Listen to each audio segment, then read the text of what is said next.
Hi guys, welcome to my channel once again. And guess what I'm bringing today? I bring the second domain in which child develop. If you could remember on my previous video, we discussed about the cognitive domain. So today we'll be discussing about affective domain. What is affective domain? What is the activity in which preschoolers have to engage in for we to develop their affective domain? So don't worry, just get your writing materials ready. I'm going to dash everything out to you. Okay, but before that, let's commit this discussion to the able hands of God. Heavenly Father, we commit this little moment to your able hands. Take perfect control, Lord, in Jesus' name. As we are start with us and end with us. So we start in the name of the Father, in the name of the Son, and in the name of the Holy Spirit. Amen. So before I go into the main discussion, I'll first give you a brief definition of what affective domain is. I'm going to give a brief definition, the category of affective domain, everything that concerns affective domain. So because I want you guys to have the full knowledge of what affective domain is all about, because it's very, very deep down, more than the cognitive domain. So make sure you sit back, invite your friend for you guys to watch together. So affective domain, what is affective domain? Affective domain deal with feelings and emotion. Affective domain, it deals with feelings and emotion. It deals with feeling and emotion of children, of students, how they display their emotion, how they express their emotion, how they express their feelings. And we have this emotion in numerous ways. I have it here. Being silly is part of the emotion that they display. Calming, silly, relaxed, showing embarrassed, like anxiety, hungry, being proud. It's all that we said, all that comprise of being developed by affective domain. So when you see your child or you see your students expressing all this emotion, all this feeling that I just listed, you don't worry, don't get annoyed with them. All you have to do is how to make sure that everything is measured in accurate way. So before I go into the let me just give you another definition. I have it also that affective domain describe learning objective. Learning objective that emphasize a feeling tone, an emotion, or a degree of acceptance or rejection, as I have said earlier. All this particular topic just deals with feelings and emotion. If you hear anybody talking about affective domain, what they are saying is the feelings and emotion that the person is displaying. So let's go on to the affective domain category. You know, I told you that affective domain have category. The one I just said earlier is just a brief definition of what affective domain is. So now let's move to the second aspect. We said domain category, affective domain category.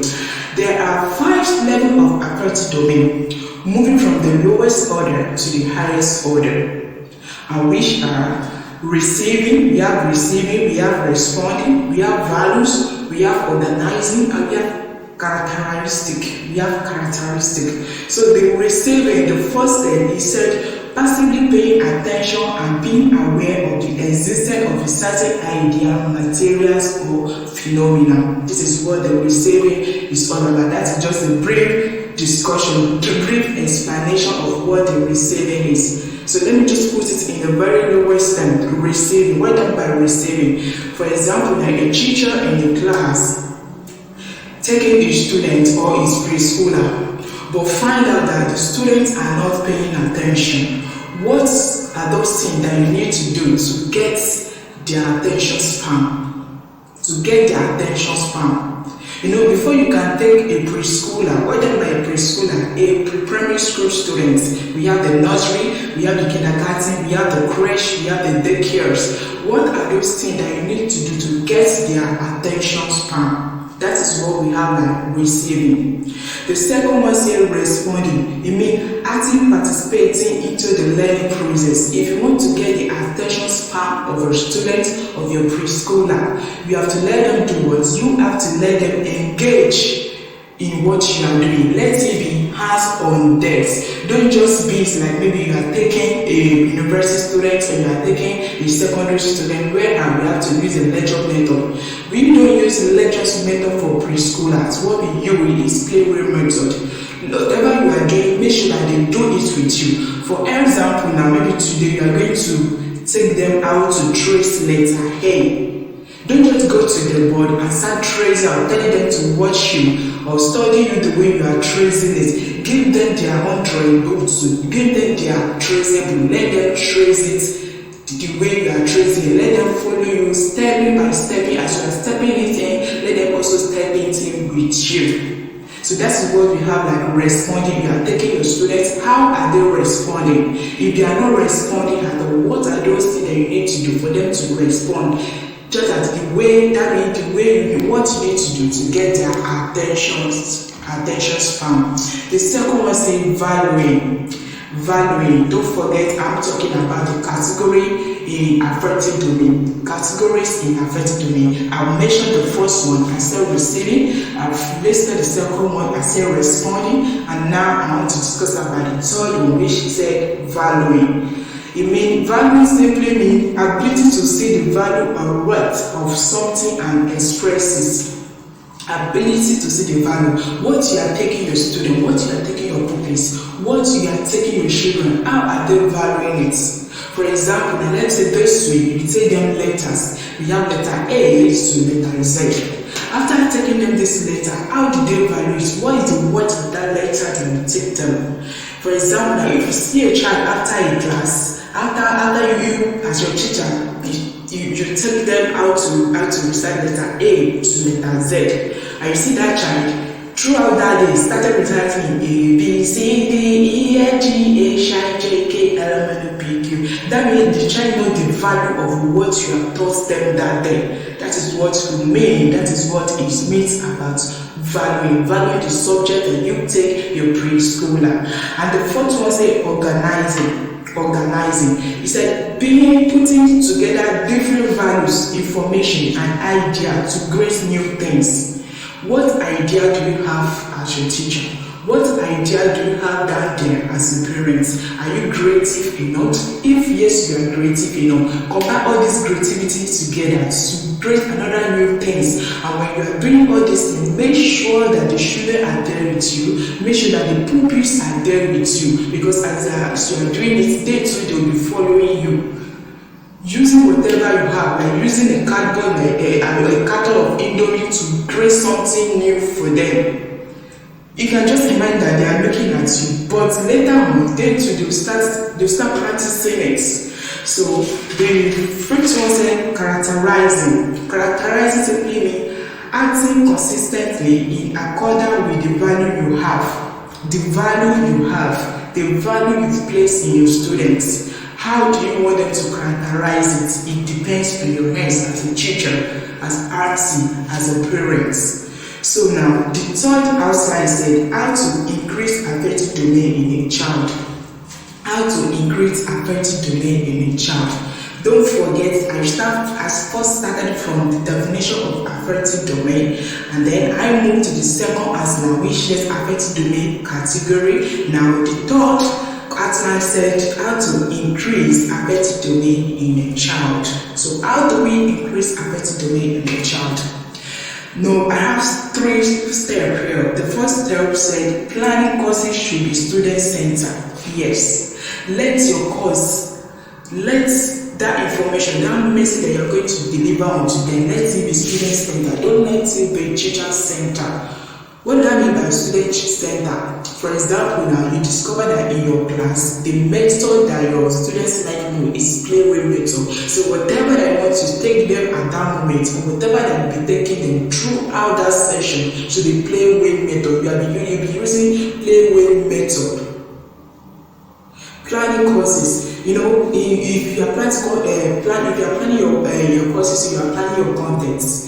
Don't forget, we have 3 types of communication. We have 3 ways in communication. We have the sender, we have the message, and we have the receiver. The sender is the teacher that wants to teach. The message is the information, is the content that you want to pass across. and the receiver and the student that you want to take. So you have to combine all these things along if you want your student to get along with you. Let your content, let your message, let your information, let your teaching be student-centered. It's also part of affective, how to develop, how to increase your student, your children affective domain. The second one said delivering lectures and activity. I've said this earlier. Delivering lecture and activity. Whenever you are delivering your lecture, whenever you are taking your students, whatever you are doing at that moment, let them do it. All of you should start from the beginning. Don't start from the beginning and tell them to join you at the end. No, as a preschool teacher, as a parent, as a teacher that you want to increase your affective domain, you want them to be cognitively sound, you have to do was start everything that you are taking them from the beginning. The last one says assessing students' learning. Assessing students' learning. How do you assess your students? You can assess them by evaluating what you ask them to do. For example, now you tell them to write number 1 to number 5. Tell them to write number 1 to number 5, and eventually you find that some of them write number 1, number 2, number 3 very important. 4 and 5 because of the figure, because of the shape of those two numbers, they didn't write this very well. You have to assess this for them. You have to evaluate this for them. If for example, you have to mark like giving a stroke. You know how teacher mark like this, to make sure that, to tell them that they did very well, and you found out that the 4 and 5 they didn't do it very well. All you have to do just give them half by evaluating. Give them half and tell them the reason why you give them half. They may feel sad. Yes, that's what we call affective domain. Express, they will give you different kind of experience, different kind of emotion. You see them sad. They say, Auntie, why is it that you mark my own like this, and you mark somebody else's own like this? And you tell them the reason why you do that. The reason is because the first child that you mark straight got it very well, and the second one that you mark half didn't get it very well. And teach him or her how to go about it for him to be able to know how to write the numbers very well. Hope you guys are getting it. So now let's move to the meditation. All this one I just said is just for you guys to know the knowledge of what affective domain is. I just want my viewer to have the knowledge I don't want to jump to the meditation. That's why I start from the beginning. Can you see I'm doing a student center here, not a teacher center. So the third outline said activity domain for preschooler. Affective domain activity for preschooler, rather. Affective domain activity for preschooler. So what are the activities that preschooler have to engage in for we to develop their affective domains? I have like 4 here. What are these activities? Number 1 says sharing of music. Sharing of music is very, very important. Sharing of music. What do I mean by sharing of music? It simply means playing music during difficult transition times. Okay, for example, now I enter the class now. I want to take my preschooler. I want to teach them, but I find out that some are already tired, some are asking for snack, some are playing. They don't even pay me attention. What did I have to do at that moment? Those that are asking for snack, I know that it's not yet time for snack. So what am I supposed to do? I'll introduce music to them. I will teach them that what I want to teach them using music method.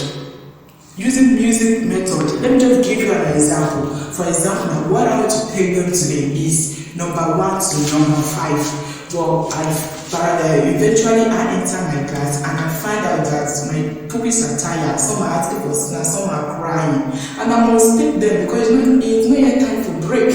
Then I will use that number that I want to take them. I will teach them using music. How will I do that? Just sit back and watch.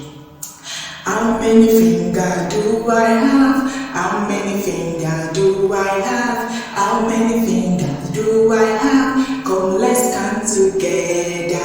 1, 2, 3, 4, 5. 1, 2, 3, 4, 5. 1, 2, 3, 4, 5. Yes, I have 5 fingers. As simple as that. If it is ABC that you want to teach them, there's this popular one that everybody knows, A, B, C, D, E, F, as I have recited it earlier. Use it to teach them. It is color that you want to teach them. You can use this. For example, I want to teach them color red, color blue, color green, color white, color black. And my students are tired. All I have to do is to teach them color using music. I know my color, yes, I know my color. I know my color very well. I know my color, yes, I know my color. I know my color very well. This is red, this is blue, this is green, this is white, this is black. Before you know it, they will be so happy. You see them, you see the expression in them. The feeling, the emotion they're going to show you that is happy. They will be so happy.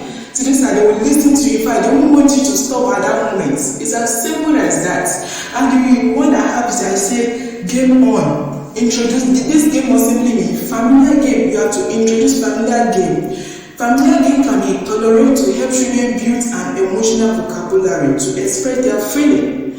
Game one, the third one say game one, let me say it again. Familiar game can be tolerated to help children build an emotional vocabulary to express their feeling. We have different types, numerous of games that you can use to develop, you can use to build children vocabulary, you can use to build their feelings. We have hide and seek, we have who is in the garden, we have circle times, we have different games that's made for children that can use to do what to develop their affective domain. The last one said follow up. What did I mean by follow up? It simply means create a check in a board where children can place their name, tag, or photo next to a facial expression. It simply means create a check in a board where children can place their name, tag, or photo next to a facial expression. What did I mean by this that I just said? We have different type of emoji, especially when we are using our WhatsApp. We have different type of emoji like smiling, crying, bored, sick, all this one. Just if you can get all those facial expressions, just get them, print them out, paste it in their notes as a parent, paste it in their classroom as a teacher, as an auntie, and let them write their name and give it to them. You know, as a preschool, they are very, very smart. They may not know how to write their name, but they know the pronunciation and they know how to pronounce. And when they say their name, they know that this is my name. For example, if someone is bearing Tokman, if you ask as a preschooler, a child, a small child that just started school, come and spell is your name. He might not spell it, but if you see it, you or she know that this is my name. That is how smart those children are. So just write their name for them, let them hold it, put a little gum at the back of the name, tell them to go and paste it at the expression who they think they like. If you see a child that pastes his name under a facial expression that says smile, that means if you can just ask her, stop, why you paste the name under smile? Why? Because I like smiling. But I like smiling because I am happy. I like smiling because I am happy. It's as simple as that to build those children affective domain. Hope you guys are putting it down. Hope you get the right material and putting all this down. As a parent, as a teacher, this is a way to develop our students. This is a way to develop our children for them to be outstanding, both in school, in society, in any way they make themselves. These are what the Western country are using to train their child. These are what they are using to train their child. I can imagine, for example, he came to understanding that a child at the age of 6 years old, stay in pre-primary school in Western country, whereas a child at 6 years old in Nigeria is already in primary 2 or already in primary 3. Why are we rushing them? Let them pass through what we call pre-primary school. Let them pass through what we call nursery school. Let them pass through what we call kindergarten school. Let them pass through what we call creche class. Let them pass through what we call baby class. Hope you guys are getting me. So now this is where I'm going to stop for today, and on my next video we are going to talk about the last domain, which is psychomotor domain. But before I go, I share something that's very important that I need you guys want to know, that I want you guys to know about. And what is that? Are you everybody? Do you have every loaded in your life? Are you every loaded like poverty? Every loaded like sadness? Are you being sad? You are not happy at all? I have someone that can make you happy. I have someone that can make you better. I have someone that can bless you, that can lift you up.